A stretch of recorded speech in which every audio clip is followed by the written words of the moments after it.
అదేవిధంగా మనం సబ్జెక్ట్లోకి వస్తే సభ్యత్వ నమోదు కార్యక్రమం ఇది చాలా మంచి అవకాశం ఈ సమయంలో రావడం. మనకు రాబో రోజుల్లో స్థానిక ఎలక్షన్స్ కూడా మున్సిపాలిటీ, పంచాయతీ, తర్వాత జెడ్పీటీసీ, ఎంపీటీ ఎలక్షన్స్ కూడా త్వరలో జరగబోతాయి. వాటిని కూడా మనం టార్గెట్ రీచ్ కావాలి అంటే మనం కూడా అక్కడ ఉన్నటువంటి ఎవరైనా నాయకులు మనకు ఎంపీటీసీ అయితేనేమి, జెడ్పీటీసీ అయితేనేమి, అదేవిధంగా సర్పంచ్ కానీ, కార్పొరేషన్ డైరెక్టర్లు అయితేనేమి, మున్సిపాలిటీ కౌన్సిలర్లు అయితేనేమి, చైర్మన్లు కానీ, వైస్ చైర్మన్లు కానీ, ఏదైనా కానీ మనం అధికారంలోకి వెళ్ళాలంటే అనంతపురం పార్లమెంటులో, అనంతపురం నగరం అయితేనేమి, మిగతా నియోజకవర్గాలు అన్నింటిలో మన బల నిరూపణ ఖచ్చితంగా ఇప్పుడు అవసరం.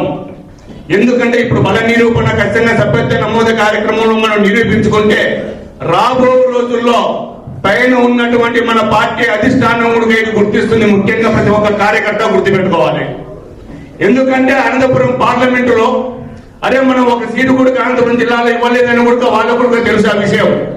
కానీ ఇక్కడ కూడా జనసేన పార్టీ అనంతపురం జిల్లాలో అనంతపురం పార్లమెంటు బలంగా ఉందని తెలియాలంటే ఈ సభ్యత్వ నమోదు ఎంత బలంగా చేస్తే పార్టీ కూడా గుర్తిస్తుంది. ఖచ్చితంగా రాబో రోజుల్లో కూటమిలో భాగంగా మన నాయకులు పవన్ కళ్యాణ్ గారు అయితేనేమి, రాష్ట్ర నాయకులు అయితేనేమి, అదే విధంగా జిల్లా నాయకులు కానీ మనకు రావాల్సినటువంటి ఏదైనా సర్పంచ్ అయితేనేమి, జెడ్పీటీసీ, ఎంపీటీసీ అయితేనేమి, లాస్ట్ కు కౌన్సిలర్, కార్పొరేటర్ కానీ ఏదైనా కానీ మనకు రావాలంటే ఖచ్చితంగా మన వాటి అడగడానికి మనకు రైట్స్ ఉంటాయి.